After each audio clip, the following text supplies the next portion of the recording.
by science? Handed to us from the heavens? Or is it magic? It felt very magical to us. I think we knew we were making something special, but Marvel didn't expect Iron Man 1 to become what it was and this massive hit and the beginning of a franchise. I was really excited because of what I'd seen Marvel do with Iron Man. I'm always amazed when anything happens in Hollywood that's difficult that works. Obviously, there's been a bunch of superhero movies that don't work. There's got to be something Marvel is doing right. One studio set out to prove they could take their passion from page to screen. There's a bit of osmosis that comes from being part of the Marvel family, where you start thinking about the company and the kind of legacy as a whole. Everyone involved came at it, I think, for the right reasons. This company loves making these films, which I think why they're so successful so far. People get their money's worth. They come with an expectation that most times exceeds it, and it's very difficult to do that. So how do they do it? How does a studio make a film that fickle comic fans are actually proud of? Well, they listen. Mostly studios try to guess what people want to see and they try to follow trends, and that only goes for so long, but this is a whole other way of playing the game, and it's very exciting, I think. And I really think it just comes down to the people. Some people just know movies. And for those of us who love movies, one studio brings us the mightiest heroes of all.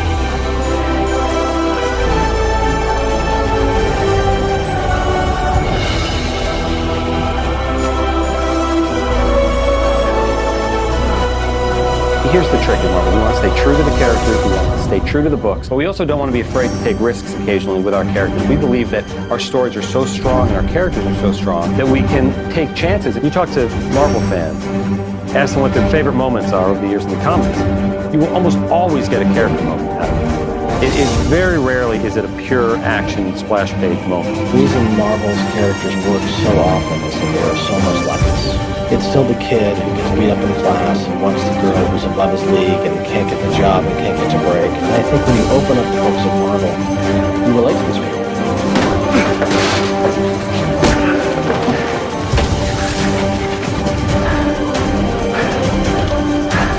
You just don't know when to give up, do you? I can do this all day. There is a wish fulfillment aspect to, wow, I would love to be a billionaire who could travel the world, do whatever he wants. Or I would love to be a super soldier. But at the same time, those people have my problems, and they deal with the same things I do. And that's why these characters endure. It's also a crucial piece to the Marvel saga at large. The way Thor deals with his father, his brothers, the way Iron Man deals with his girl Friday, the way Captain America is strong to want to fight for his country, the patriotism that he has. We have real people, real characters that just happen to be superheroes. And I think that's what makes them enjoyable. Everybody worldwide can relate to that in one level or another. It's human nature. I grew up with Marvel comics around the house, and my brother had Spider-Man underoos and Spider-Man sheets and Spider-Man everything. Makes for, I think, a product that is really attractive and charming and fun. What's important about the Marvel characters is that there are many different incarnations. There's comics, there's the cartoon series, the video games, there are movies, some of them have had live action television series, but the core of the characters usually remains the same, right? Always from what started in the comics. That's where it all begins. The company we now know as Marvel was first known as Timely Publications and originated from the minds of Jack Kirby and Joe Simon. Together, the two writers and artists gave birth to the first true superheroes. Joe Simon and Jack Kirby putting a star in red, white, and blue on that hero, on that soldier, on that scrawny kid who yearns to be a part of the battle was brilliant. And that is where it all started.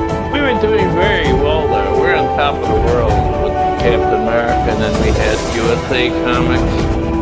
Martin Goodman was the publisher there, and he had a lot of relatives working there. One of those relatives was a cousin named Stanley Lieber. Hired as an office assistant, he soon became much more.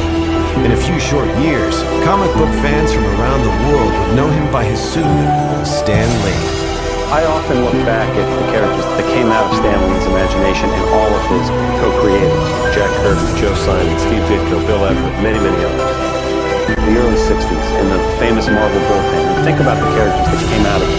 Spider-Man, the Fantastic Four, the Incredible Hulk, Iron Man, Thor. It's incredible. And all the adjectives that he uses to sell his books are true about him and about all of them in that period. One of the reasons the Marvel characters have been so successful and have lasted so long is in creating them, we try to give them personality. If you get somebody who can interest the public just because of his or her own personality, then you add the colorful element of a superpower, then you've got something really good. At the age of just 19, Lee became the interim editor of the company, then known as Atlas Comics. But by the early 1960s, this company would also have a new name.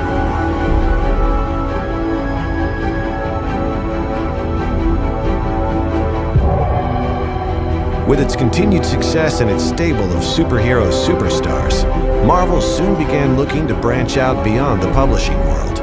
Characters like the Hulk and Spider-Man became part of Saturday morning cartoons and even feature films. Marvel Studios president Kevin Feige, who got his start with Marvel on the original X-Men film, had an idea. My memory of Kevin was he was working for Lauren Schuler-Donner at the time, and she kind of had him on set all the time, mostly because he was a big geek and a big X-Men fan, and we became friends and hit it off, and spent like a lot of our time just nerding out on all kinds of sci-fi, Star Trek, everything, and it was great. It was great to have him there because when you're in the insanity of making a movie and all the politics involved and the stress and the budget and the schedule, it's nice to have a guy around who cares about the creative as much as you do. By the mid-2000s, Marvel began to rethink their strategy and how their characters were represented in feature films. It was early days at Marvel Studios. Avi Arad was the head of the studio at the time, and Marvel Studios had existed. I'd been with the company for I want to say 5 years, working on the X-Men films, working on the Spider-Man films. There were ups and downs on all the various Marvel films at that point, but they were mainly ups, and they were mainly amazing learning experiences because we could see the way things worked that we wanted to emulate, the way that we wanted to avoid in development, in choices, in the production. So we got to know all the writers, all the filmmakers. We got to a point that we were working hand in hand with the studio partners, bringing the filmmakers to the table, bringing writers to the table, working on it, but we never had the final say. At a certain point, as we were so heavily involved with the movies, the thought was, can we do it ourselves? And certainly a core team of us thought that we could. It was Alan Fine from the beginning. His vision was instrumental in putting these films together. As the company that created these beloved characters, Marvel believed they could bring new and exciting dimensions to them at theaters around the world.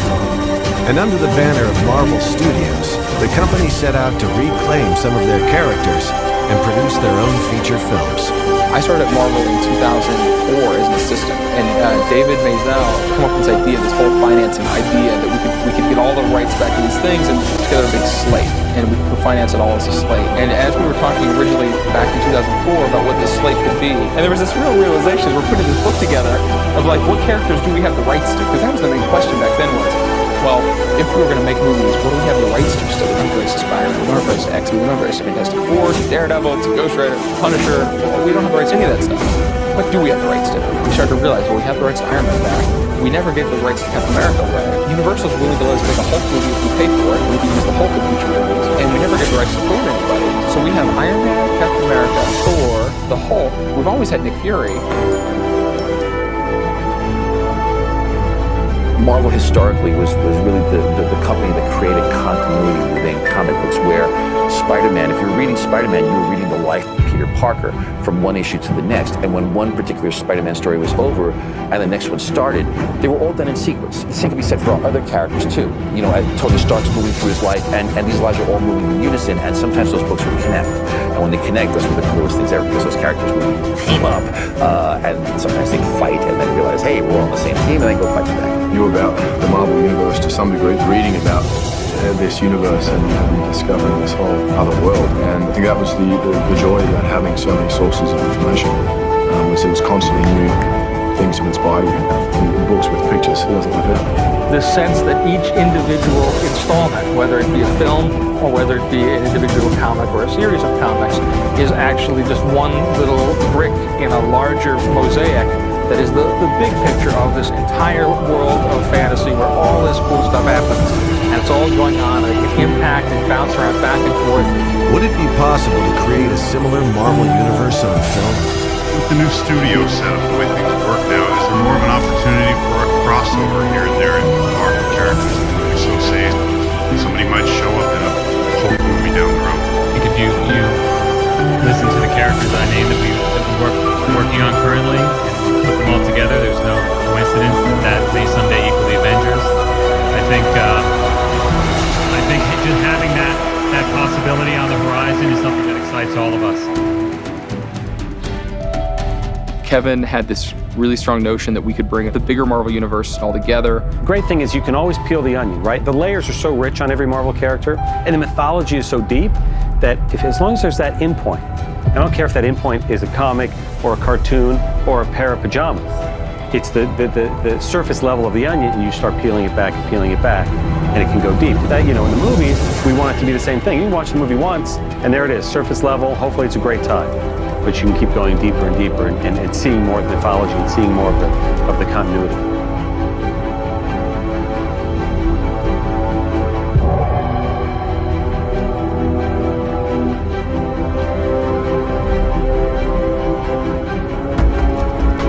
The Marvel Cinematic Universe was about to start with a big bang. We were tasked with doing 2 movies right off the bat. We're going to make 2 movies for this summer, for summer 2008. What are they going to be? We chose Hulk and Iron Man because we believed in the content and the concept and the comic. Co-created by Stan Lee and others in 1963, Iron Man first suited up for Marvel in the anthology comic Tales of Suspense. The story centers around billionaire playboy Tony Stark, who suffers a near-fatal injury during a kidnapping. To survive, Stark builds a suit of armor and uses it to protect the world as Iron Man. What makes Tony Stark unique is really where he comes from and the fact that he is a self-made man. He doesn't have superpowers. His one great power is his mind, and his mind is what creates the Iron Man suit. And that Iron Man suit is what brings him from normal, everyday Tony Stark. And, we say normal everyday, but the guy is like a multi-billionaire industrialist, to this incredible superhero. That's the singular thing about Tony is left to his own devices, desperate or not, better when he's desperate. He will manage to create something that no amount of resources would match. And it's also his path from becoming that great inventor who's building weapons, which is necessarily the most heroic of professions, to building the Iron Man suit. It's that path in building the Iron Man suit that is his arc of redemption. He discovers that what he was building in the past wasn't really serving society, but building Iron Man can serve society. So he takes this sort of hero's quest, and in becoming Iron Man, really becomes a better person at the end of the day.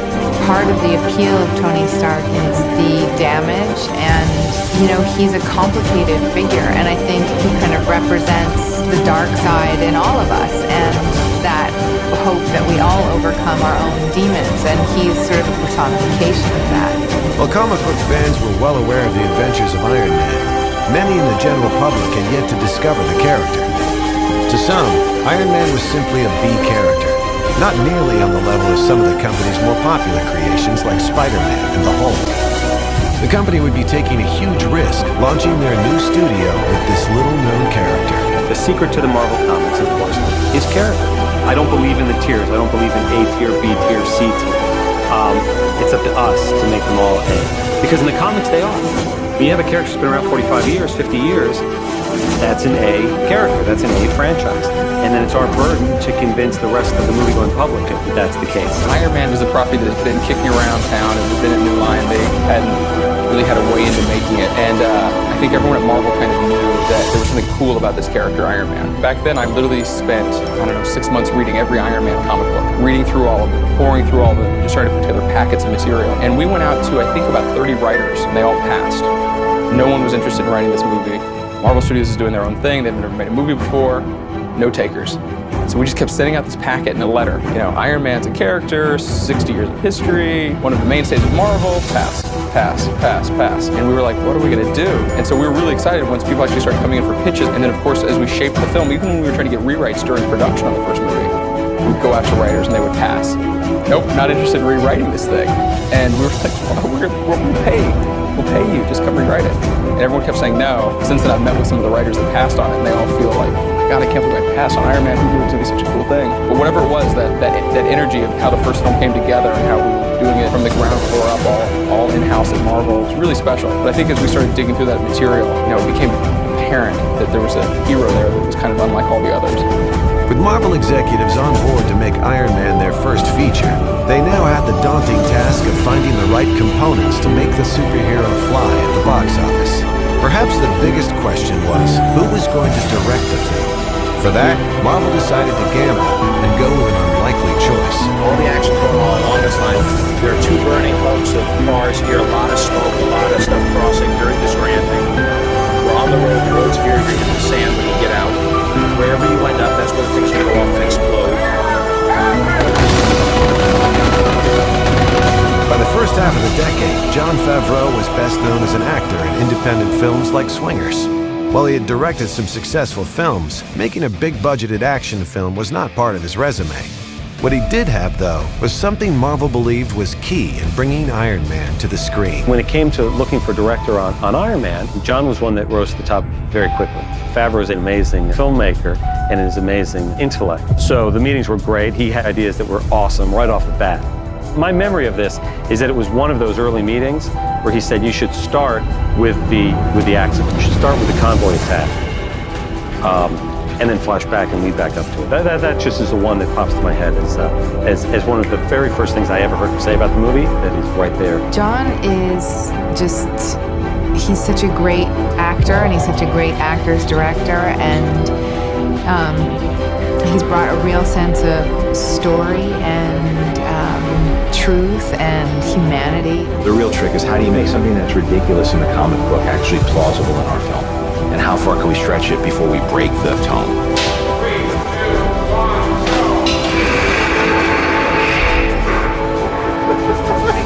What aspect of the Marvel books we play up, the sense of humor, the type of casting choices we make. My job as director has been to know what's appropriate for the movie. Finding the right actor to play the complex superhero character was crucial. It was a role that could not only make or break the film, but also an entire franchise and a film studio. Mr. Stark, you have been described by some as a Da Vinci for our time. What do you have to say about that? Ridiculous. I don't pay. And what do you have to say about the fact that Stark Weapons is responsible for millions of deaths since World War II? Yes. Berkeley. Miss Summer. And it's Brown. Well, listen, Ms. Brown. It's an imperfect world, but it's the only one we've got. I assure you the day weapons are no longer needed to keep the peace. I'll happily transist to manufacturing bricks and beams for baby hospitals, making hemp pants and the like, but until that time, can I get you a drink? Ever since Robert was announced as being Iron Man, people really dug the idea. Nice to see you, Toby. Thanks for dressing up. He's a hell of a guy. We knew Robert Downey Jr. is old. People have loved him for so long, and they all want him to do well. I had always wanted to work with Robert. It had been kind of one of my lifelong ambitions. Robert is just utterly brilliant and completely gifted and totally wacky and his own amazing creation. The reason that I'm playing Tony Stark, the reason that I'm involved in Iron Man, the reason that I'm so excited is I'm crazy about movies. That's why I wanted to become an actor.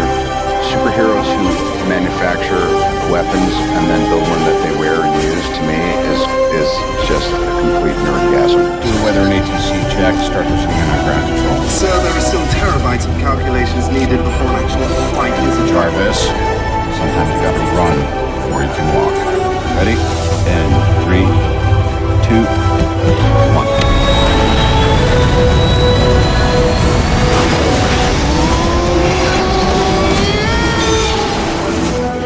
Yeah, I was bitching about it. I was saying, dude, where's my franchise? I had a feeling that given the opportunity, I could at least do as well as all the other schmucks. And here we are.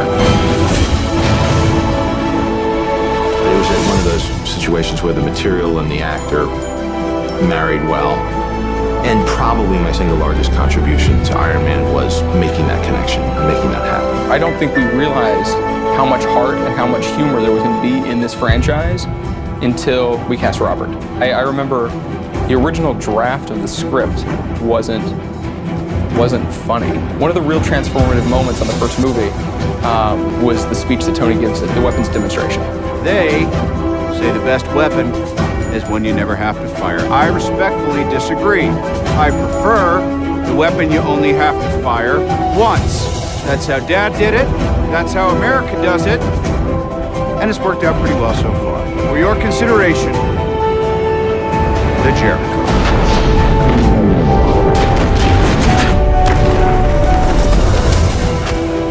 Robert brought such an insight into that scene of I'm arrogant, I'm charismatic, I'm kind of a jerk, I'm impossible, but you like me. You throw one of these in with every purchase of 500 million or more. Peace. And whatever that was that he brought together in that scene, that's when we all started to realize that this franchise could be funny. It could really have heart, because he was so sympathetic. Where to, sir? Take us to the hospital. No. You have to go to the hospital. I don't have to do anything. Captivity for 3 months are two things I want to do. An American cheeseburger. It's not what you think. I want you to call for a press conference now. Call for a press conference? Hogan, drive. Cheeseburger first. Playing someone who's conflicted for the right reasons, and conflicted and doesn't see the potential that they have, and then starts living in accordance with a code is a great old-fashioned theme. But I hadn't ever imagined that I could be involved in something that demonstrates it on the scale. With Robert Downey set in the lead role, other actors enthusiastically joined the cast. The other cast fell into place very easily because there's a lot of fans. There's a lot of fans. And people really seem to like the idea of working with him and I together. We're a hell of a team. Maybe you can't tell just from this snippet, but boy does it work. You just look at the footage, speaks. People who wouldn't normally do that kind of movie were reaching out. It's like whoever we wanted, we were getting. Hey, Potts. Making the first Iron Man was one of the most special experiences I've ever had, and I think John and Robert and I had like a chemistry and a friendship together and a creative freedom. People say, the suit's the real star and the thing, and it is his fetish. And it is the thing that when I am reading any incarnation of the Iron Man comics, I can't wait. I'm happy to see he and Rhodey futzing around and all this, but I'm like, when's he gonna suit up and kick some ass? Because that's where the cool graphics are, that's where the dialogue gets really choppy and Sergeant Rock and all that stuff that I adore. That's the coolest thing I've ever seen. Not bad. For Downey, one of the biggest challenges of the role was donning the costume in its heavy weight. The iconic suit was designed by a group of Marvel artists, including Ryan Meinerding. Ryan Meinerding, who is one of the most talented concept artists in the entire industry, we thought he could do something cool with Iron Man. I would get packets from Marvel saying like, these are the basic breakdowns of different artists, and use them as inspiration as you see fit, at least for that initial concept phase. It becomes difficult to figure out how to incorporate more of the comic book design themes, because a lot of them are really based around human anatomy and not so much about the mechanical. You know what? Omni Magazine 20 years ago is reality today. And Popular Mechanics now has people diving in what looks like an Iron Man suit from the ionosphere into a safe landing on Earth. We're really verging on this time where science and mythology are inseparable. The guys that were most responsible for the Mark III design on the first movie were Body Cronop and Phil Saunders, and they did go through a pretty lengthy design process to sort of find something that felt like Iron Man and felt like it could be believable and felt real. Adding that sense of realism is really what drives Iron Man, and I think that that's probably the most profound design theme in most of the stuff we do. One of the design challenges was designing a practical suit that could actually be worn. Shooting practical elements seems big and expensive, but it's actually less expensive than the type of digital work that would be required. There's a lot to be learned and gained from incorporating practical elements into digital work. So we just created that work in our environment. The reality of trying to cram somebody into that thing and make it work, and understanding like how easy it would be just to say, in the digital world they'll just cheat that shoulder outward and they'll make it look heroic. Sort of having a limitation to say they're going to have a practical suit definitely makes it more believable. For suit construction, Marvel enlisted veteran effects company Stan Winston Legacy Effects. When we came on, there was an inherited, Bible of books, lots of different looks, lots of different things. The thing about a studio like ours, it's a core group of absolute comic book, I hate to use the word, let's call them fans. We're fans, but we truly are. And also, you fuse that with the love of art and anatomy and all of that, but you have to fuse both worlds. Everybody knew, like, it's got to be, what happens if this comic book proportions are brought to life? So that was the interesting challenge of getting the right proportion of the suit to the grip of the shoulders to the size of the head. And when we were modeling it, I kept forcing the issue, collectively we all did, but I kept forcing it, like, make the head smaller, make it as small as you possibly can, make the legs as long as you possibly can. Then Robert Downey was cast when most of the model was kind of done. Then we had to scan him and kind of fit him in from the hips up because he had to operate. So finally the maquette, like the one that you see behind, the waist up, Robert Downey fits that. But the other proportions are correct, and I think it was a really successful marriage. And then I was looking at the printouts, going, this is something we're doing on Earth. It's got broad shoulders, little itty bitty hips, a head about this big. But we found some really great and talented stunt performers that were very athletic, very fit, and they fit lengthwise into the suit as well as the upper proportions. And the audition basically was, we must have seen 25 guys, but the audition was, can you fit this helmet on? Because if you can't fit the helmet, you can't be in Iron Man suit. So it was kind of like Cinderella's slipper, really. It was like, if you don't get if you can't come out of the helmet, so, you know, there were guys just trying so hard, like, I can do it. The first half hour of being in the Iron Man suit is like the coolest Halloween you ever had. You're getting ready and you just catch a glimpse and you go, that's right, Grandma'd be proud. And then because it's not really designed for guys to wear, you only have so much energy, you only have so much charge in your batteries every day. So it was tough, but yeah, it's a badass suit.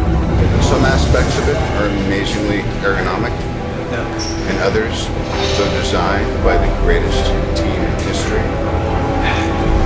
are less. She's among the greatest props I've ever seen. The best translation of a character from a comic to a film that we've had on any of our films. And when you see your actor and your stuntman walking around in that suit, Iron Man is there. What can we do today?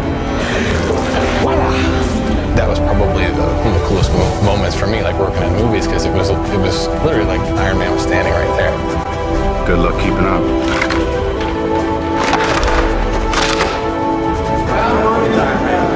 Iron Man. Shane Mahan and all the Stan Winston guys are geniuses, literally.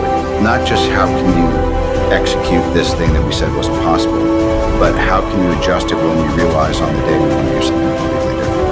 Or how, in the moment, can you make something work that we just decided there's no way this will work, even though it worked 5 minutes ago. Good luck keeping up.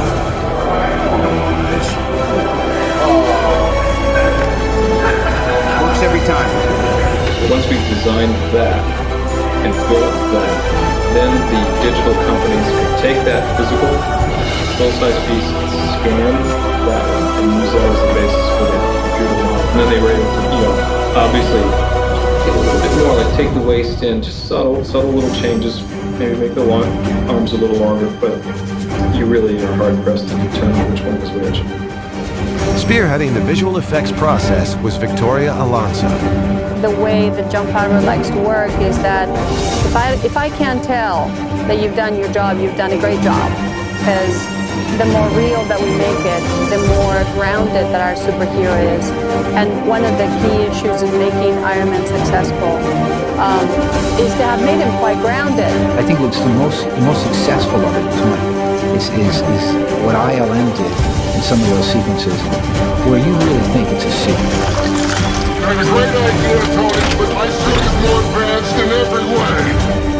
How'd you solve the icing problem? Icing problem?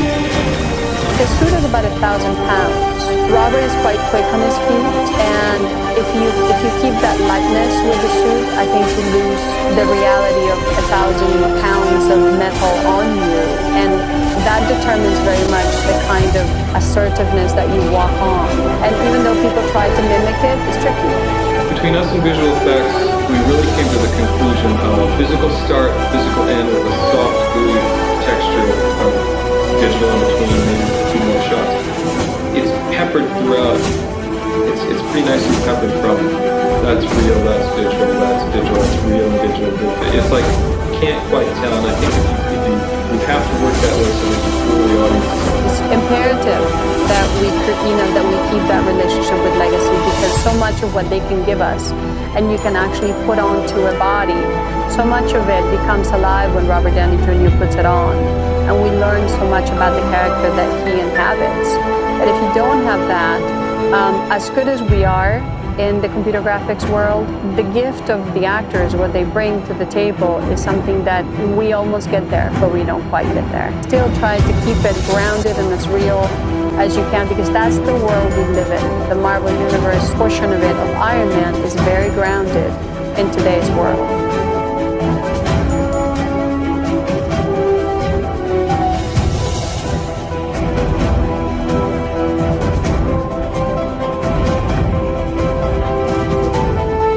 Long before they knew how Iron Man would even perform at the box office, the company made a bold business decision. They would shoot 2 films simultaneously. So, with Favreau and Downey working on the first Iron Man film in Los Angeles, the Marvel team set up shop in Toronto to begin their next superhero production. It's always intense making 2 movies. There was more pressure because if Incredible Hulk didn't work, Marvel Studios wasn't going to work. Co-created by Stan Lee and Jack Kirby, The Incredible Hulk first roared into the Marvel Universe in 1962. And like most Marvel characters, this superhero was different, right down to the color of his skin. I thought I'd give him gray skin, but the printer had trouble with the color gray. On some pages it was dark gray, on some pages light gray, on some pages it was black or white. So I thought of another color that wasn't being used at the moment. I said, we'll make him green. Printer had no trouble printing green, so that's the reason he became the Jolly Green Giant. The Hulk's story centers on his alter ego, Dr. Bruce Banner, who'd been exposed to a high dose of gamma rays. When angered, Banner transforms into a powerful and out-of-control creature. Hulk smash! It's just one of those characters that's just so pervasive in the society, and that everyone knows, whether you're 90 or 90, that get Bruce Banner angry, he's going to turn green, he's going to turn the Hulk. Banner, he's a nice guy that's troubled. He didn't want to end up in this situation. He's got a gigantic rage monster living inside of him at every turn that could pop out any second. He's a rich, great character. In bringing the Hulk to modern-day movie audiences, Marvel wasn't afraid to adopt what worked in the past. We wanted to go back to the broader sense from the comics and really the fugitive-type manhunt structure of the television series, which was just brilliant. It was a great structure for the Hulk. We wanted to get to that. And we wanted to, frankly, have more fun and have more action this time around and really deliver the Hulk that we thought audiences wanted to see.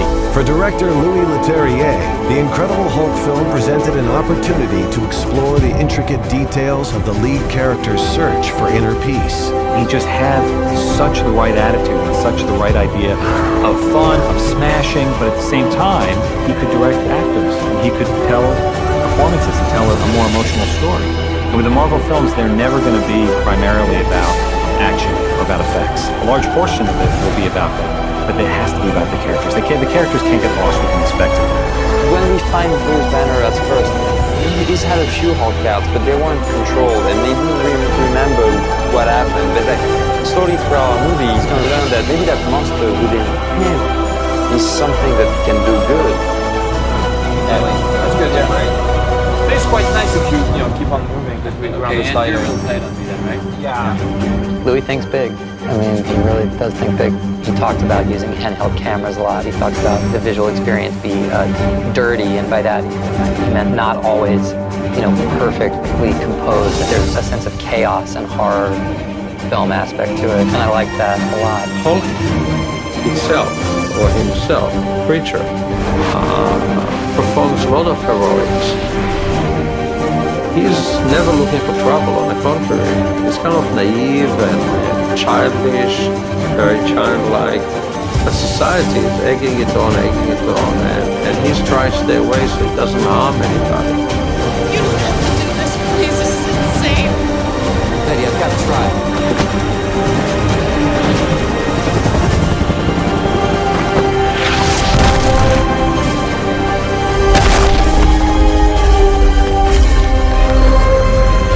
wanted to come up with a design of the Hulk that stood up to sort of the high-def screen that most people are going to be looking at this film on nowadays, and that was inspired directly from his most famous incarnations in the comic books. I realized that it's no easy job to be the Hulk. Starting with the university sequence, it's the first time that Betty Ross comes face to face with the Hulk.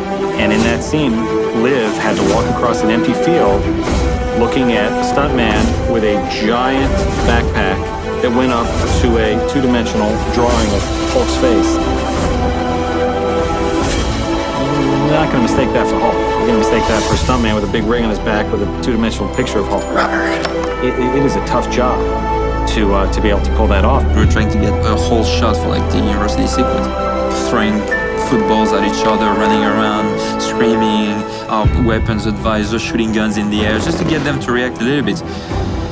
Nightmares. What do you think? Can we roll on this, guys? It was definitely a work in progress from the beginning to the end of how to create something for us all to play with and respond to, you know. When you turn around, that's when you get in your full height. That's when you spread open. Originally, I was going to be being carried by an actual, like, mechanical arm. And then at one point, it was going to be a huge man. And then they came up with this brilliant idea of having the two guys. The Hulk's width is rather large. By putting all of the pieces together, a terrific story, a wonderful director, a really compelling cast, you're able to create a film that's on everyone's must-see list. I was very proud of that movie. It fits a little bit more with the Hulk from the comics, with the Hulk from the TV series, with the Hulk that we could envision sharing a screen with some of our other heroes down the line. After two ambitious productions, Marvel was ready to present a peek of Iron Man at San Diego Comic-Con in 2007. The mission was simple: win these fans over, and you're on your way to success. If the footage failed to engage them, the film may never recover from the bad publicity. The pressure was on. We drove down to Comic-Con. We were very excited, had some good footage to show. We believed in our movie, and we open up the front page of a local newspaper, and it says, "Marvel rolls out the B-team," which was a little deflating at that time. We wanted to show people that their superhero was in good hands, and we took it seriously, and we were paying attention to the source material. All right, who's ready for Iron Man? The film itself wasn't finished, was beginning to take shape. But it really came down to John and I, our editor, our other producers, sitting in the edit room going, let's look at let's look at the scenes that we have. What should we lead off with?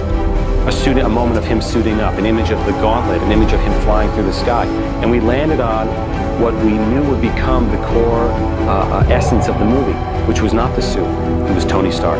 It was Robert Downey presenting himself to the military and his weapons presentation. And I'll tell you, after that 4.5 minutes, and John walked off the stage, the crowd went crazy. I was there when Brian showed X-Men 2. I was there when Sam presented all 3 Spidey films. I've been in that giant hall when the crowd goes crazy. Nothing came close to what that reaction was after Iron Man. Should we play it one more time? Okay, let's play it. Let's do it. Can we see that one more time? Now later that day, the tide would start to turn, and people would start to be very curious about this little movie called Iron Man because of the great reaction that we had in that room. It started there. It started in that room. Released on May 2nd, 2008, Iron Man would go on to be a smash hit. Marvel had struck gold, creating a film that captivated moviegoers from all walks of life.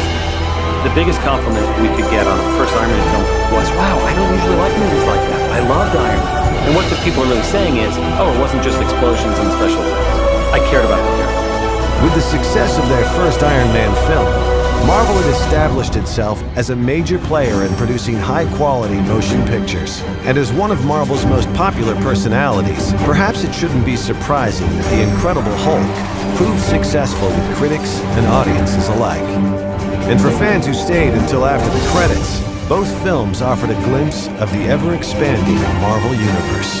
By the time we got done shooting Iron Man 1, we brought in Nick Fury, we brought in Sam Jackson for a cameo for an afternoon to say, Mr. Stark, you become part of a bigger universe. Just don't know. When we contacted his people, we were like, we need him for half a day. And And I think we did that half a day in the first picture on a Saturday. No one was supposed to know. We didn't even let him walk from his trailer to the set. We drove his car onto the stage, parked it next to the set. He got out, went right onto the set, did his thing, got back in the car, drove back to his trailer. We were so convinced that no one's ever going to find out. It's going to be such a secret. It is so on super duper lockdown. But it was so cool and such big news that by Monday, it was all over the place. Who the hell are you? Nick Fury, director of S.H.I.E.L.D. I'm here to talk to you about the Avenger initiative. And that moment really was like, hey, we can actually bring this thing together. We can make this big universe happen, and people are going to go crazy for it if we do it right. The smell of stale beer and defeat. You know, I hate to say I told you so, General, but that Super Soldier program was put on ice for early summer. I've always felt the hardware was much more fun. Stop. General, if I told you we were putting a team together, it was we. So again, peeling back the onions, the layers of the Marvel Universe, is what all these movies are doing. And certainly Tony is going to be a big part of that through line. It opens the door to the rest of the Marvel Universe that we're going to explore in our subsequent movies.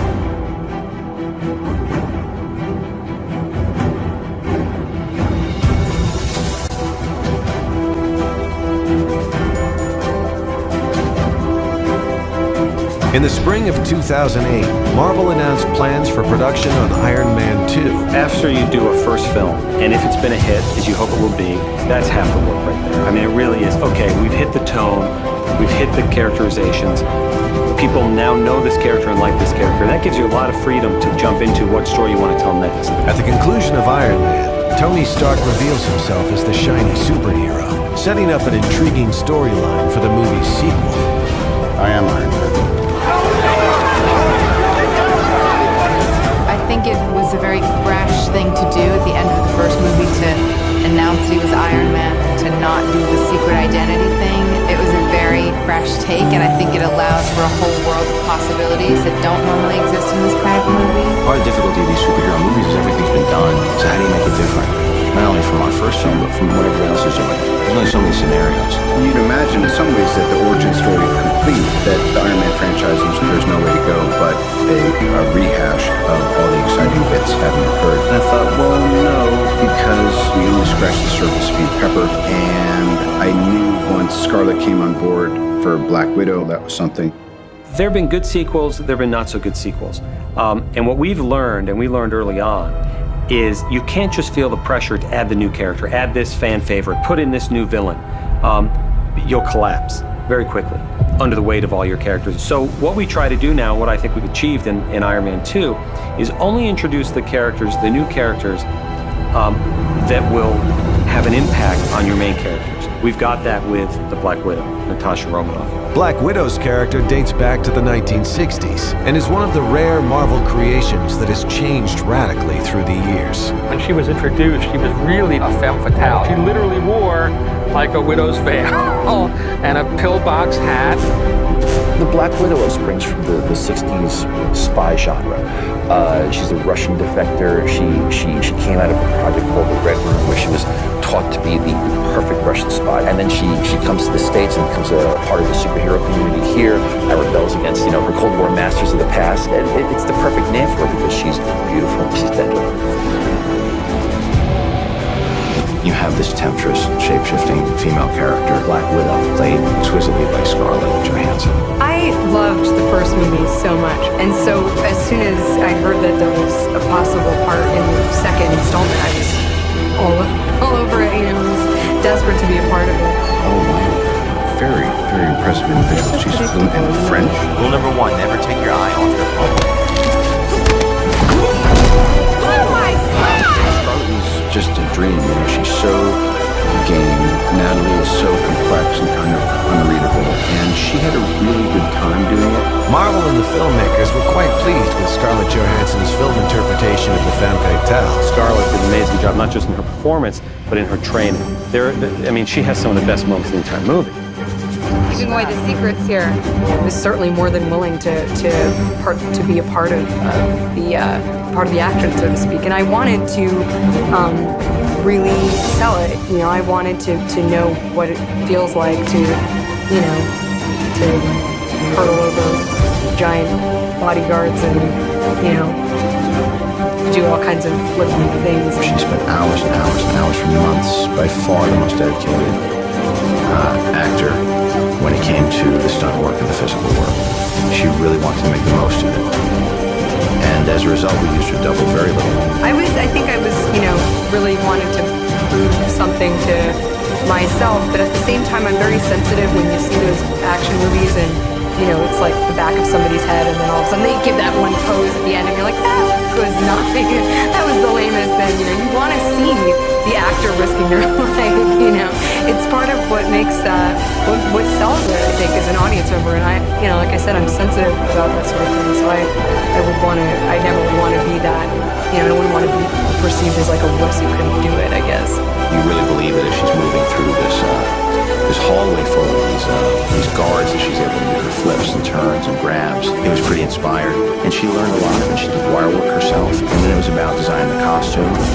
I looked at every visual reference for Black Widow and talked to the producers because they were obviously really, really interested in what it was going to become, and same with John. And so we did a rendering with her in the outfit. That was done on a computer, and the first one, it was not painstaking. The first illustration got the approval.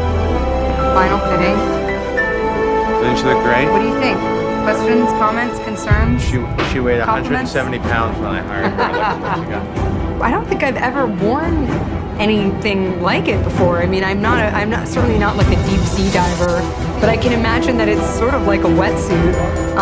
It's a, you know, one piece kind of unitard of some sort, a sexy unitard. You know, the first time I tried it on, I mean, obviously it's been a lot of, you know, I've been really like training and trying to get fit for this costume and make it look just right. And, you know, it certainly, Mary Zofries has helped me in a lot of ways just by designing something that I think is both functional and looks really badass. Tony Stark also unveiled a series of new suits in Iron Man 2. You know, it's almost an unfair advantage we have at Marvel Studios because we've got all of the comics, and the best comic artists in the world have worked on our comics, going back 50 years and even today. So we have amazing inspiration to start from. We also have the best artists working in film today here on staff at Marvel Studios that work from production to production and led by Brian Reilly. So Mark III was such a successful design, and everyone sort of embraced it so much. It's difficult because the mandate was to sort of change it in enough ways that you could tell it was different, but not make it look radically different. One of the things that makes Iron Man interesting but also difficult is the fact that you have this really elaborate suit-up sequence. So realistically, the only place he can become Iron Man is back at the garage. The suitcase suit was sort of born out of wanting to make sure that if he's around the world, he could still be Iron Man and not have to travel back to Malibu and jump in the Iron Man suit. The realities of trying to actually have a suit come out of a suitcase have been somewhat challenging. We did a little bit of math, and the actual surface area that covers a body could actually fit into a case that's not much bigger than a briefcase. The way this suitcase suit deploys, that's right out of the comics. You know, in the 60s, he would open up, it looked like a regular briefcase, he'd open up, put on a glove, put on a boot, the gold would magically come over him, and he was in the Iron Man suit. We took that as our inspiration to put together the Mark V. Tony is always searching, is always tinkering, is always trying to uncover something. And we never want it to be just a purely technical challenge for him. It always links into, you know, it's hard to separate Tony from his tech. It's one. You know, in the first movie, we made it very clear that this is a metaphor for his heart. And we continue that metaphor, I think, to great effect in the sequel, in the development of the Mark VI. And the big change is that triangle. But for the Mark VI, Tony would have to get some help from a familiar face. Sam Jackson has tremendous screen presence, so just the idea that we stuck him in the first one was a bit of a lark. And now, you know, much like when we said I am Iron Man, some decisions that were made in the first one ended up determining our whole path in the second. And he makes a return appearance and hits Tony Stark when he's perhaps at his lowest point. I knew that Sam Jackson was going to be a little more central, and I thought that was great. It was my purpose to come in and actually give more or less a history of who Tony Stark's dad was and what his position in the Marvel Universe should be. Clearly, you know my dad better than I did. As a matter of fact, I did. He was one of the founding members of S.H.I.E.L.D. What? S.H.I.E.L.D. has its hands and fingers in everything as a peacekeeping force. If there's something mysterious going on in the world, S.H.I.E.L.D. is there. Nick Fury is one of S.H.I.E.L.D.'s top commanders. Since the 1960s, Fury's been an indispensable part of the Marvel Universe. We have this great grizzled dwarf, that Nick Fury, Sergeant Fury, who ends up running this international organization, peacekeeping organization. This is a way of taking a character who you think might have been misplaced in the 60s and finding a place for him. Nick is Nick. I mean, like, and you kind of take him for granted. I think the choices they made in the Ultimates was very much to make people pay attention to the book, pay attention to Marvel, and say we're willing to play with our characters in a way that we think will make them more relatable now. What if they were born 40 years later? And what if they were trying to create the Marvel Universe today? How would they envision it? How would it be different? So we created this whole new Marvel Universe that was based around different sciences and modern day technology and modern day attitudes of people. Sort of re-envisioned S.H.I.E.L.D. S.H.I.E.L.D. became more of a militaristic force as opposed to just a peacekeeping force. Still international, but much more proactive in what it was that they were doing. Recreating Nick Fury as an African-American character, which we felt was something that we needed to do. The movie version, very inspired by the Ultimates version with the help of Mr. Jackson, and he's proven to be very popular on the publishing side also. When I was a kid, Nick Fury was a white guy running through the jungle with a whole bunch of other white guys. And then he was David Hasselhoff, and then all of a sudden I picked up a book one day and it's like, hey, that's me. Oh wow, hey, I'm Nick Fury. I look at comic books, I always see them as movies anyway. I have for a very long time. So all of a sudden it was like, well, I got this job. I don't have to audition. I don't have to do anything. I just got to wait on the green light to movie and I'm in. I was, all in favor of it. Plus, I've always liked, Nick Fury, even when he was a white guy. He was very cool. Howard said the arc reactor was a stepping stone to something greater. He was about to kick off an energy race that was going to dwarf the arms race. He was on to something big, something so big that it was going to make the nuclear reactor look like a AAA battery. Howard Stark's an integral figure in the Marvel Universe. He's kind of the godfather of the whole thing. He worked on Captain America's Super Soldier program. He birthed Tony Stark. He was associated with Nick Fury. He's an important figure. Tony, this is the key to the future. One day you'll figure this out. And when you do, you will change the world. Although Howard Stark played an instrumental role in the events of Iron Man 2, his influence can also be seen throughout the Marvel Universe. Howard Stark plays a big part in the Marvel Cinematic Universe. He even outfit Captain America with his iconic shield.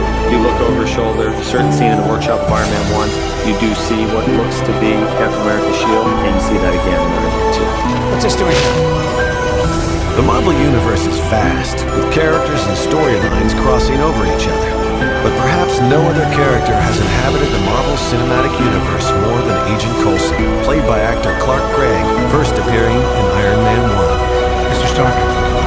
Yeah? Agent Coulson.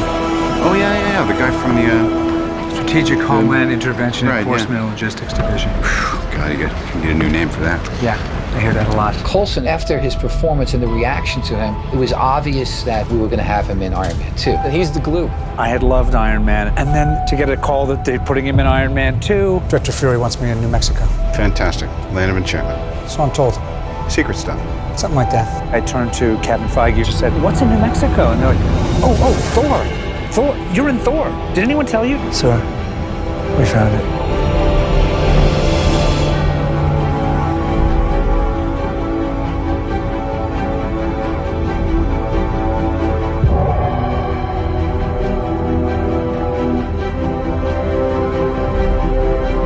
With Iron Man and the Hulk now firmly grounded in the cinematic universe, Marvel set its sights beyond the stars. In 1962, with Jack Kirby once again wielding his mighty pencil, Marvel hit the stands with a new superhero named Thor. Thor, though, wasn't entirely original. As a god of thunder, his origin could be traced back to the days of Vikings and Norse mythology. We had done almost every type of hero, and I was thinking, what can we do that's different? And as far as I knew, there was no god who was a superhero taken from legend. So I thought to myself, it would be fun to do a Norse god. And I love adjectives, so I called the thing the Mighty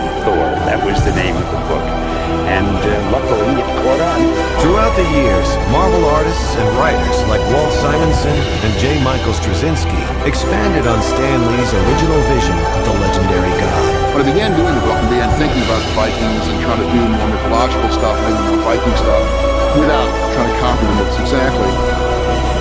Walt Simonson is a very unique artist. He very much transformed the way that people looked at Thor, but more importantly, Asgardians, their armor, and the technology. JMS's run is influential in a different regard, as he mined different aspects of the character and brought it right down to earth. There was a time in Greek mythology, Roman mythology, when you would have the gods and the humans walking side by side and interact with them.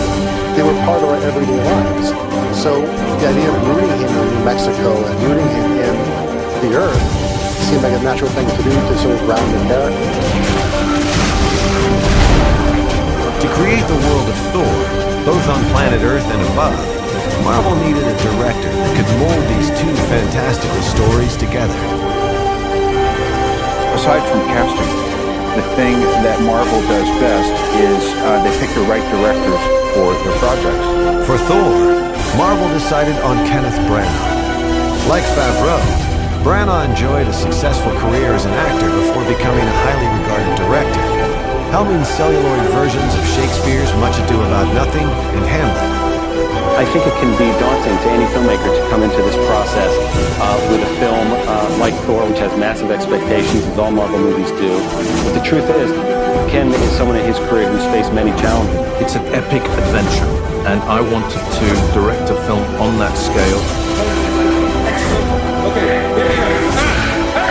Ken was the only one who came in with a real vision. He was just electrifying when he talked about how big and the sprawling nature and how when he was a kid, this was the only American comic he read and he loved.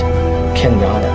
He knew what Thor could be in its grandest. Just as director Jon Favreau needed Robert Downey Jr. for Iron Man, Branagh required a special leading man for his film, an actor that could embody not only the physical traits of the character, but also display a wide range of emotions. The great thing about Marvel is you always have a guidebook. They say 6'6", and this many pounds, this many things, he has these powers. And then we have our script, and we know what we want there, which is a very, very complex and passionate individual. There are a lot of ways to go with Thor, but we knew early on that we didn't want to just cast a bodybuilder or just cast a wrestler. And we decided that we were going to go for just the best actor who fits the role, whether anybody's heard of him or not. We have the luxury that our stories are so appealing and that the comics are so popular that kind of the character is the marquee name.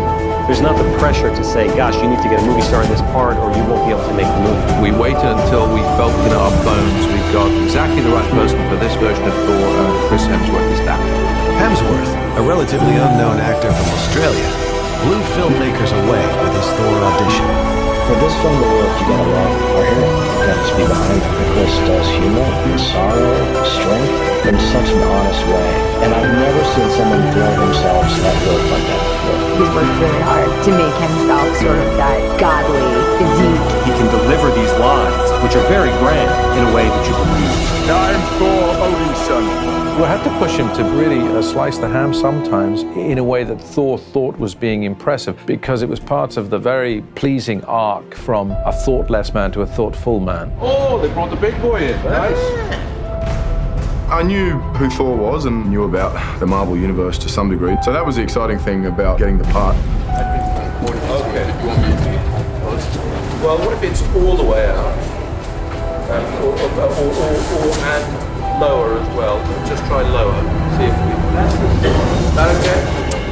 Whether you're playing a god or a human or whatever, you make it real and relatable. And that was the smart thing about this story. The backdrop was a film about gods, but it was about, human beings. Brother, whatever I have done to wrong you, I am truly sorry. But these people are innocent. Taking their lives will gain you nothing. So take mine and end this. In the pivotal role of Thor's mischievous brother Loki, Branagh cast actor Tom Hiddleston. It would just be in those moments, the dramatic moments. You get there. Yeah. Just give me one look there. Okay. it. Loki is the guy who causes trouble. He causes trouble in the palaces of the gods and therefore mortals on Earth in that time. And he's got a slightly unhinged nature. Loki, this is madness. Is it madness? Is it? It's a very important part because Loki is, and we hope will become one of the biggest villains in the Marvel universe across many, many films. About ancient feuds, sibling rivalries, like the best kind of cross-genre sort of movie. For me, anyway, it was an easy yes. One of the first designs Branagh wanted to explore was that of Thor's almighty hammer.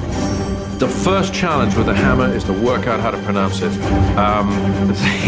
which is Mjolnir in our movie at the moment. Until somebody corrects me, I'm sure they will. Mjolnir, the hammer, this awesome weapon for Thor. Again, the team turned to Ryan Meinernick, and this time with artist Charlie Wen for inspiration. I think every time I drew Thor, almost I did a hammer. Charlie had done a lot of variations. He did probably like 60 or 70 different variations at the very beginning of the project. I still like the wrapping Yes, of the yeah. regulars. Yeah. They paid a lot of attention to paying homage to the Viking era, which is the Norse mythology that Thor is based on.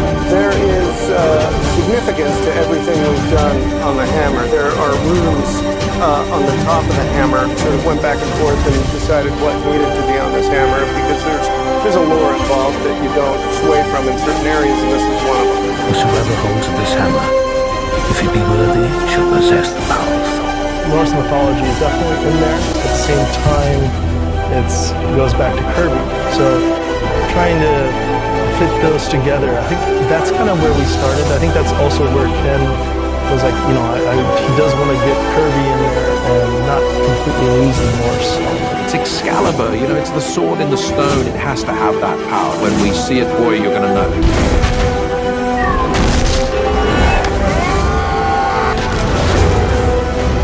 The film is constantly contrasting. It has a sort of beautiful element that from Asgard to from gods in these costumes to Earth people, human beings. And with the fight sequences, you have big dramatic flying, stunts and magic and all sorts of things, and then hand-to-hand combat, a bunch of guys beating the hell out of each other. The challenge is really this combination of the spectacular visual and physical world of Asgard, the world of the gods, with the world of contemporary Earth. Bo Welch, a production designer, did an amazing job. He had a wonderful sense of unique vision, but the source material was always present. He just pushed it to its height, and that's what Asgard was going to need, and the old time and the Earth. The challenge was other worlds, multiple dimensions. When you sit down and study all the various runs of the comics, they're wildly different from one run to the next, so your visual cues are all over the place. I've got one foot in Jack Kirby land, who generated, I think, the iconic imagery of Thor. I've got one foot in Norse mythology, and I've got one foot in beautiful, perfect, modern, Zen-like architecture, so that there's room for these elaborate characters and costumes to breathe. The film didn't have a whole lot of green screen. They built these incredible, huge sets. I came here and walked around the sets, and I thought, well, that's it. I don't have to do much. I just show up and put on the armor and let it happen. I walked into that set and I thought, this costume with these horns and the spear in this throne, in this room, you've got the shot. You can bring your urgent matter to me. Okay. There's a lot of restraint in Asgard, so that these very elaborate costumes and bigger than life, almost godlike characters have room around them, and the focus is on them. Marvel's internal visual development department worked closely with costume designer Alex Byrne to make these larger-than-life costumes a reality. One of the things that I enjoy doing and working on these projects is being sort of a middle ground between what the comics is and trying to take it into an illustrated realm that adds a little bit more reality to it, and then having the costume designer have that as a basis for them to work from to actually bring it into reality. Whether you believe in Thor's personal charisma, his character journey, you've got to give him an intention. It can't just be sort of swash and buckle. It can't be off for Asgard. It can't be a sort of empty hurrah. This applies to Cape. This applies to helmet, it applies to discs. You have to ask why.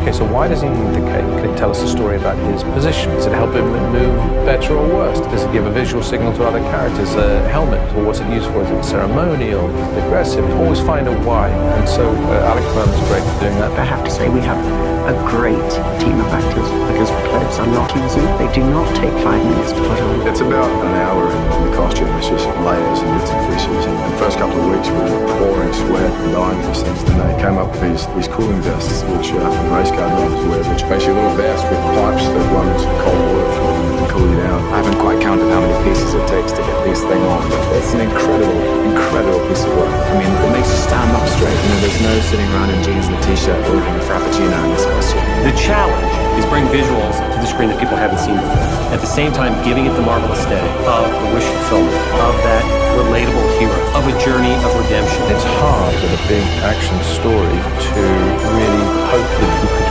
claim original or unique images, but I think that the fabric of Thor provides them, and I think that we've been brave enough to meet that challenge and visually to really enjoy the scale and the scope. That was exciting.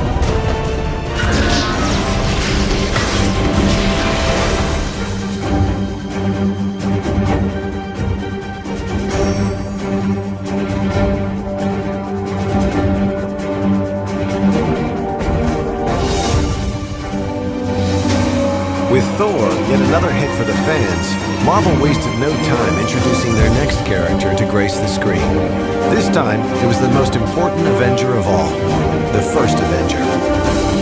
Captain America first burst onto the scene in 1941 and was a patriotic reaction to the events surrounding World War II. Adolf Hitler was there, so I figured, well, he's the live one of the film crew.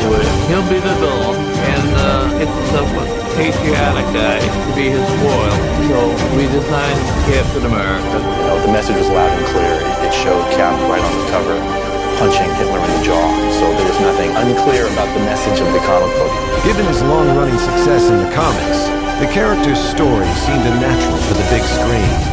And finally, in June 2010, comic fans and movie audiences got the words they were waiting to hear.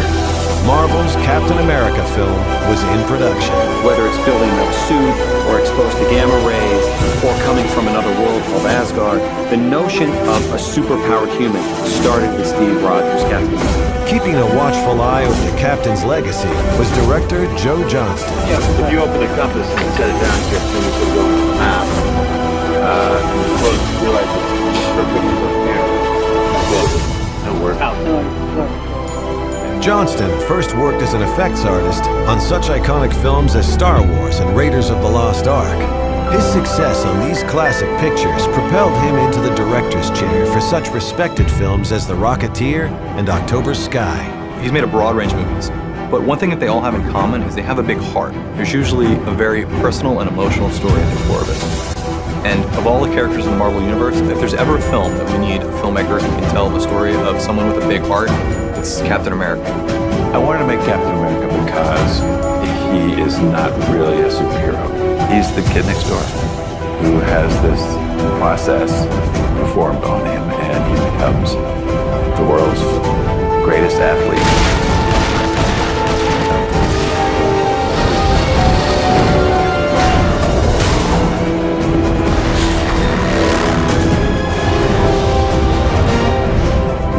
Like the other Marvel films before it, Captain America's success hinged on finding an actor that embodied the special traits of the famous character.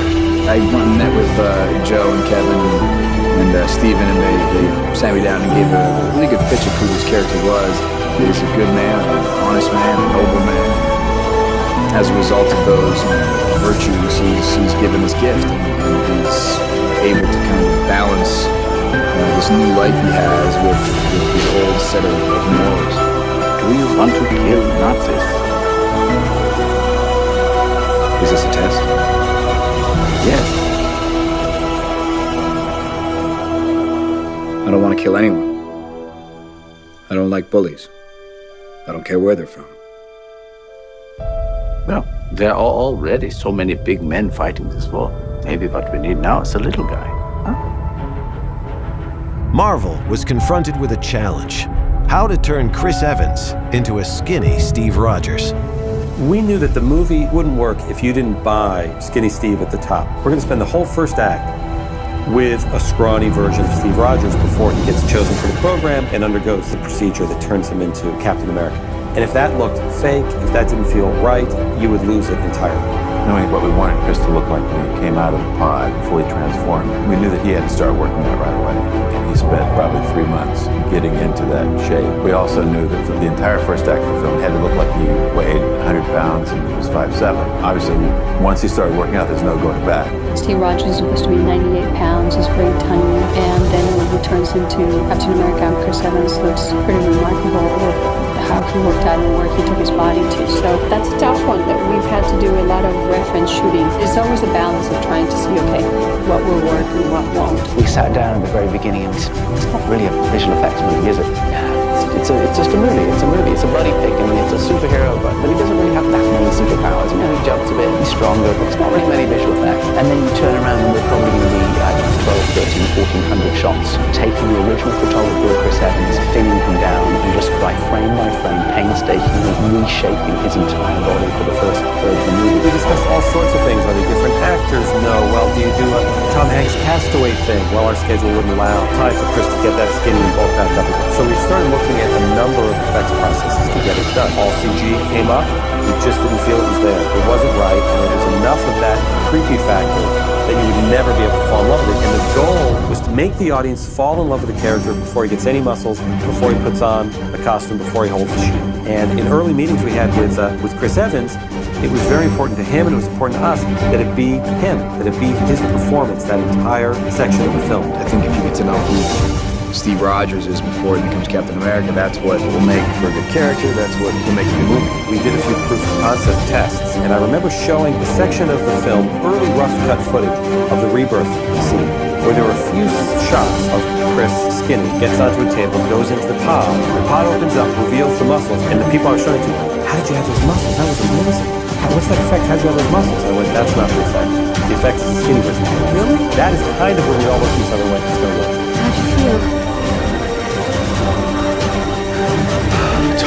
As much as possible, it was Chris basically shrunk. When that didn't work for technical reasons, we photographed the body double, what we call a Skinny Steve, an English guy named Leander Heaney. Chris is of a kind of heroic build and he needs to be a scrawny loser. That's where I come in. He'll decide how he wants to do the scene and I'll watch him do it 4 or 5 times and then I do that and try and get an exact copy. Okay. Good. We do one with Chris.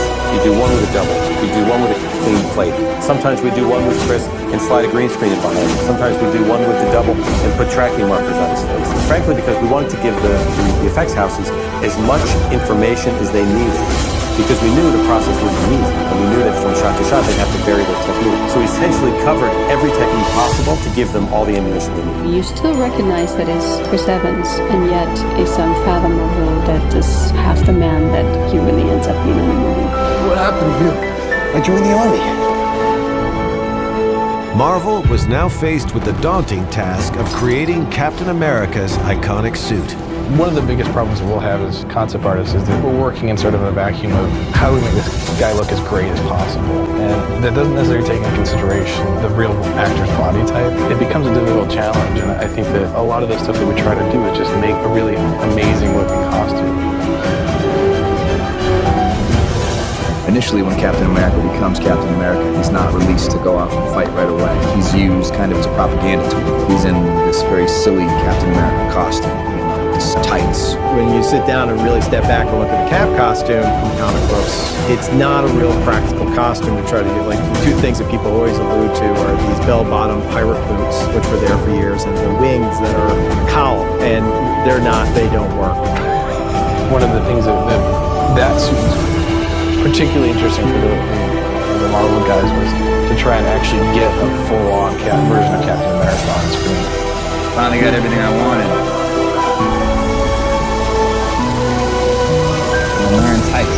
Cap is more than just the red, white, and blue of the United States. He represents sort of the strength going into battle and sort of a confidence of winning, of being on the right side of that conflict. When we get to the final suit, you You do have the stripes, you do have the red, white, and blue, but there are subtle modulations to try and make it feel real. That went through a lot of different stages. Obviously, there's a lot of people involved in making the suit who worked very hard on it, and I would just kind of come in every couple weeks and try a new outfit on, and they would poke and prod and measure and cut, and I'd kind of stay out of it, and then finally they got it where they wanted it, and I think it looks fantastic. And while off-screen, Marvel's design team was constructing Cap's shield. On-screen, Steve Rogers got some assistance from Howard Stark. I took the liberty of coming up with some options. This one's fun. She's been fitted with electrical relays that allow you to... What about this one? No, that's just a prototype. What's it made of? Vibranium. Vibranium is stronger than steel, but 3/4 the weight, which makes it very good in a battle. What do you think? I think it works. Makes a bullet feel like a cotton ball.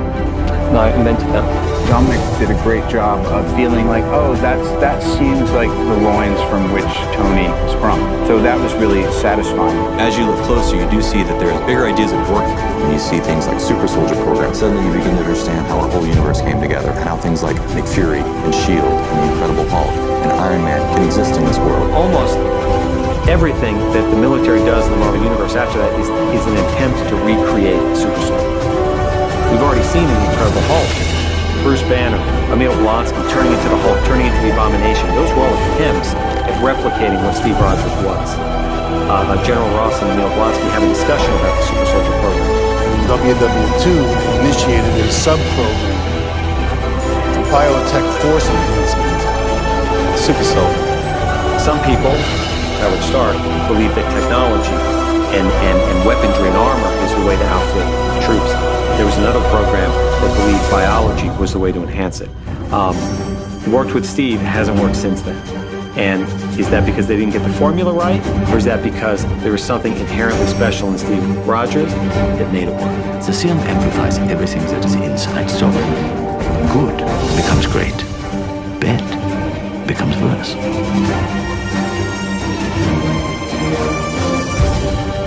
This is why you are chosen. Because the strong man, who has known power all his life and lose respect for that power, but a weak man knows the value of strength and knows compassion. When we were developing the story for Captain America, we had to use his most iconic one, the Red Skull. We first meet him, he's hunting down this thing called the Tesseract, or the Cube. He's interested in tapping into this other life force that has its origins in Norse mythology. Tesseract is the jewel of Odin's treasure room. As we started working on it, we started realizing that it could play across other films as well. We knew that it had cosmic origins, and the only cosmic element that we've introduced this far in the Marvel Cinematic Universe is Thor, is Asgard, is the Nine Realms. So we started saying, what if that's where it came from? So we added sort of a Norse overlay mythology to it to suggest where it came from, how it got here. Yggdrasil, tree of thought. Which is where it ties in with the Thor film as well. Legend tells us one thing, history another. But every now and then we find something that belongs to both. And as Loki finds his way to Earth in the beginning of the Avengers movie, that would be a hell of an artifact for him to go after and find. Well, I guess that's worth a look. Well, I guess that's worth a look. We've ordered the release dates of these movies on purpose, and Captain America flows directly into the Avengers. And it's one of the reasons why the Cap movie is period, is this side of the Marvel Universe that we haven't seen before, leading to a sacrifice and to a noble act on Steve's part that causes him to be lost. Sir, Take us to the next grid point. but there's no trace of wreckage. Just keep looking. And we soon find it, which is what takes us into modern day The Avengers. We thought it best to break it to you slowly. Break what? You've been asleep, Cap, for almost 70 years. What is so great about the Avengers comics is not that it's just a team of superheroes. There are a lot of teams of superheroes. What's great about the Avengers is that they were superheroes in their own comics, in their own mythology that you already knew, that you'd already read, that you're already fans of, and they're all coming together under one title. That's what was brilliant about it. That was so exciting about it. And we wanted to unveil the movie characters the same way. I mean, that had been a what if, that had been a dream scenario for many, many years. And because Iron Man worked and was so successful, they said, what do you have next? You want to do it like that? Great, do that. And we said, holy mackerel, this is going to happen.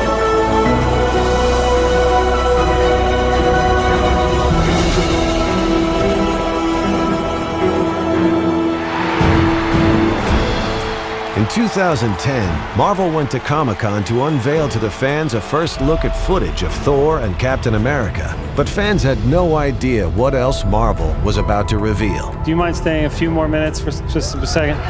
There is one more thing. And there came a day unlike any other, when Earth's mightiest heroes found themselves united against a common threat. To fight the foes no single superhero could withstand. On that day, the Avengers were born.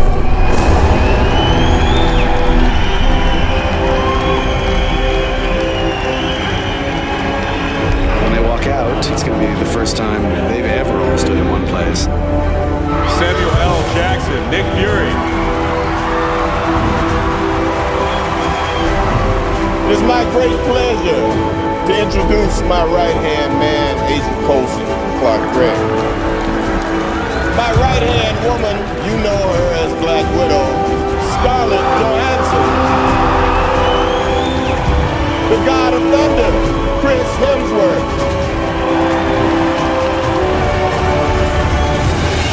The first Avenger, Captain America, Chris Evans. You know him as Tony Stark. He is Iron Man, Robert Downey Jr.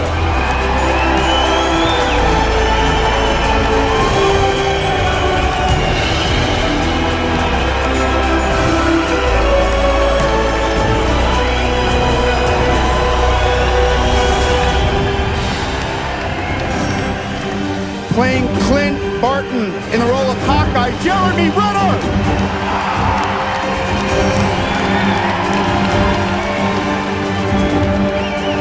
Bruce Banner, Mark Ruffalo. Our director, Joss Whedon. This cast is more than I could ever have dreamed of working with. My dream team. This is the Avengers.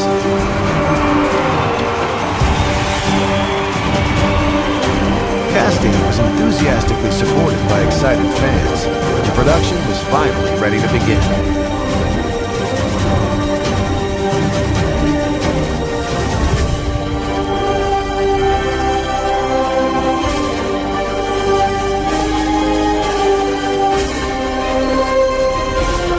After years of planning and the release of 5 separate feature films, Marvel now had the opportunity and the pressure to go along with it to deliver the epic film that movie audiences have been longing for.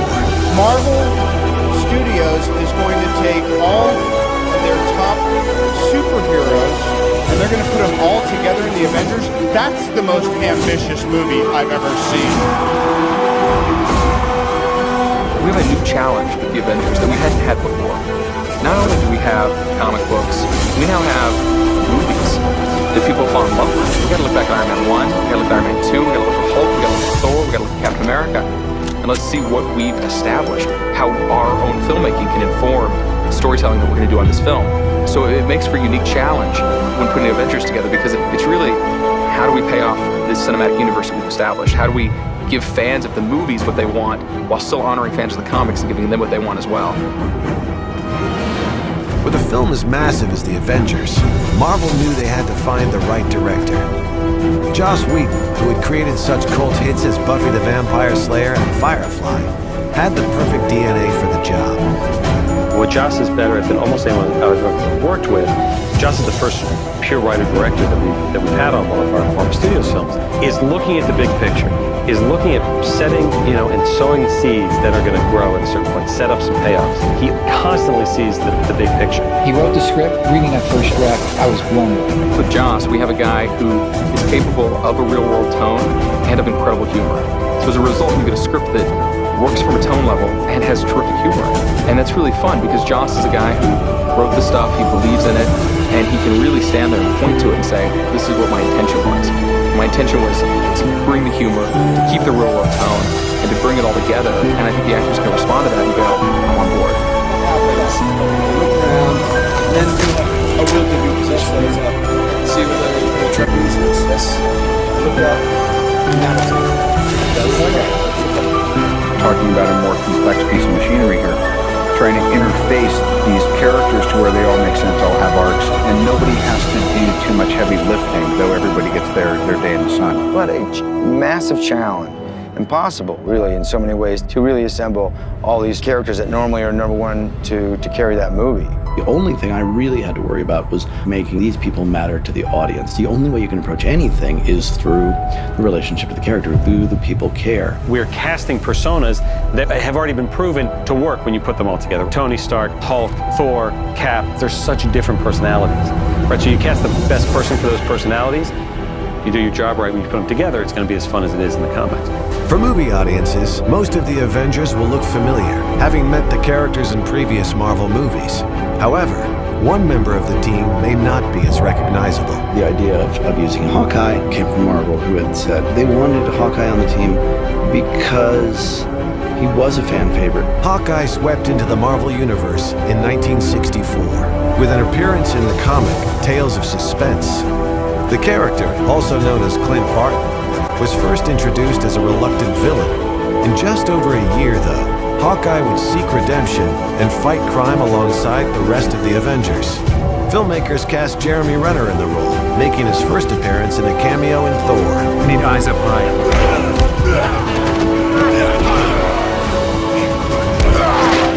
You want me to slow him down, sir? Or are you sending in more guys for him to beat up? We have a guy who is a master assassin. He's very, very skilled.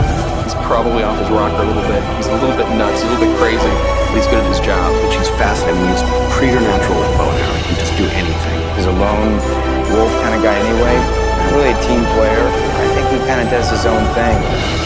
Jeremy, as an actor, I think, brings a wry, brooding, sarcastic, devil-may-care attitude to the character, and that's just part of his personality coming through. And that's what makes the casting so inspired, is that Jeremy has that kind of rogue quality, and that's what makes him so much fun to watch. You think you can hold him off?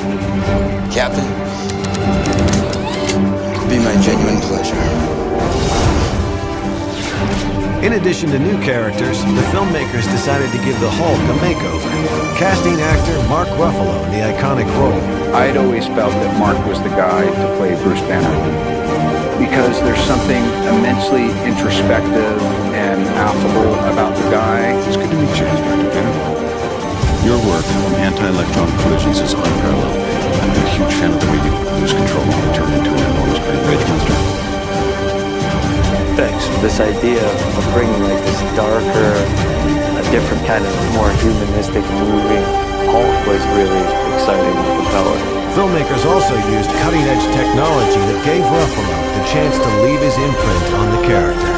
Before, I've always been a CGI creature that very much was a CGI creature, but now with the motion capture technology that we have, we're building every expression and movement that is off of one. It's a real creature, it's very human. There's a sense of humor there. There's an ability to communicate. And he's dangerous, incredibly dangerous. He's a wild animal.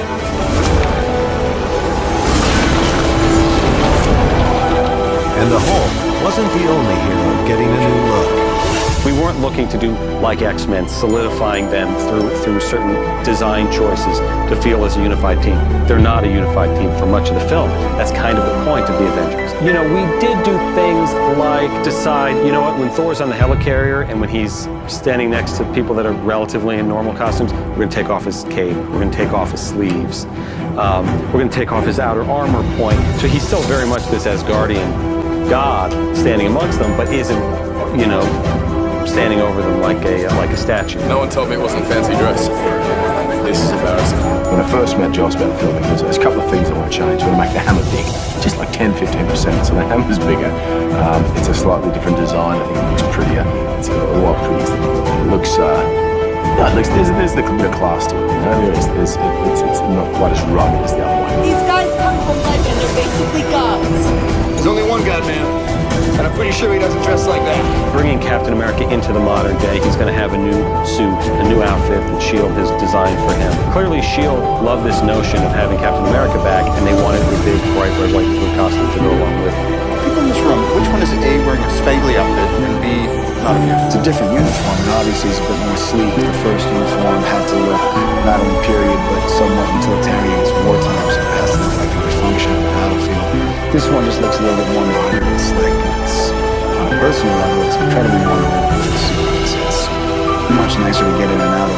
Iron Man, of course, working on the suit, so that color scheme is pretty well defined by now. His suit always evolves. He's always upgrading it. He's always coming up with new ideas and new gadgets for it. And everybody knows what color Hulk is. So we're not messing with that formula. We're taking the formula which has worked for so long in one medium and trying to do as good a job as possible bringing up to that big silver screen. The thing about the Avengers is it's a story of people who really have no business being in the same movie. Sort of the glory of the Avengers is the dissonance you get between the Hulk and Thor and Captain America and Iron Man and Black Widow and Hawkeye. These guys are going to come up against each other. They're not going to get along. And when you don't get along with the Hulk, you don't usually talk it out. It's dangerous. For Joss Whedon, capturing the Avengers' dysfunctional dynamic on film was no easy task. This is the day that I have dreaded the most since I wrote the script. I have all the principal characters except for Jeremy Renner, 1 through 6 on the call sheet, all in the same room, all talking over each other. Writing the scene was horrifically difficult, but more important, shooting it seems next to impossible, except that everybody is so dialed in, they're doing so well that nobody's noticed. I have no idea where to put the camera or what actually is going on. Excuse me, can we come to your planet and roll stuff up? Good. No, that's good. It's not like the Avengers come together and it's like a big party and we all love each other. You're not going alone. Will you stop me? Put on the suit. Let's find out. I'm not afraid of you. Put on the suit. Everybody's fighting, hating, and making fun of each other. Man, I feel like to be like a little improv on the ground there, like I put on like an animal mask and we start really saying how we feel about each other. Then we suit up. It's like the most dysfunctional family ever made. They come into this group and think, we don't fit together, you know? We have all these different egos, personalities, trying to come together to serve something greater than themselves. They're all incredibly powerful, but because of their use of their power, they're very alone as well. Speak of control, yet you cause chaos. This is MO, isn't it? No, what are we, a team? No. We're a chemical mixture that makes chaos. We're a time bomb. For the Avengers to come together, you need a threat that is very, very big. And you need a threat that is incredibly destructive. And you need to cause mayhem that makes the audience go, how are they ever going to stop that?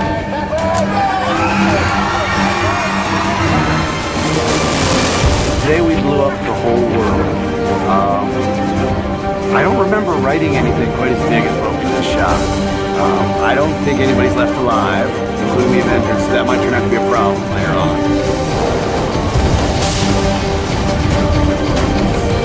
We blew up 15 cars, we had 21 explosions, 30 to 40 stunt people, 350 extras. I mean, if that doesn't get your blood going, then nothing will.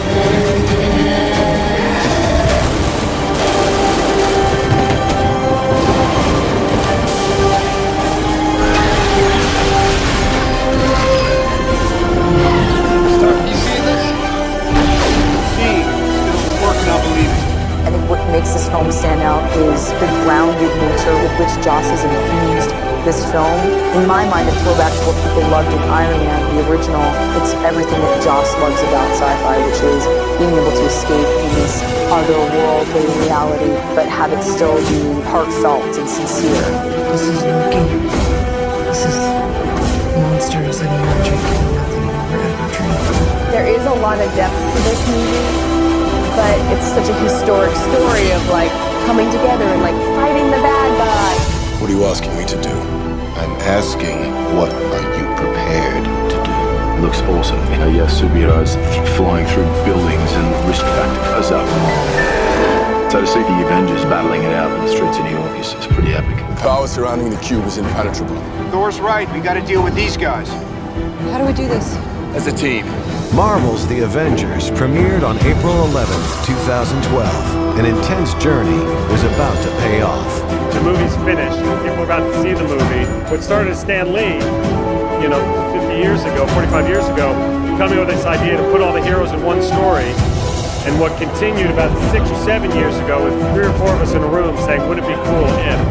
And now here it is. It's pretty amazing. I remember when we were all huddled around an Italian dinner table waiting for the numbers to come in on the first Ironman. And my take back in the day with John and with Kevin and Jeremy and everybody was always, well, let's see how far we can go with that. And then we had a bunch of fun doing the second one. And this time I feel like all 3 of the avenues that have been explored so far with Cap, Thor, and Tony have all worked in and of themselves separately. So that's more than enough to imagine that putting us together should be really exciting. Well, the real diehard fans, like the Comic-Con folk and all that, of which I'm kind of one, honorary one, have been wondering and imagining if something like the Avengers would ever happen, so, they get their wish this year.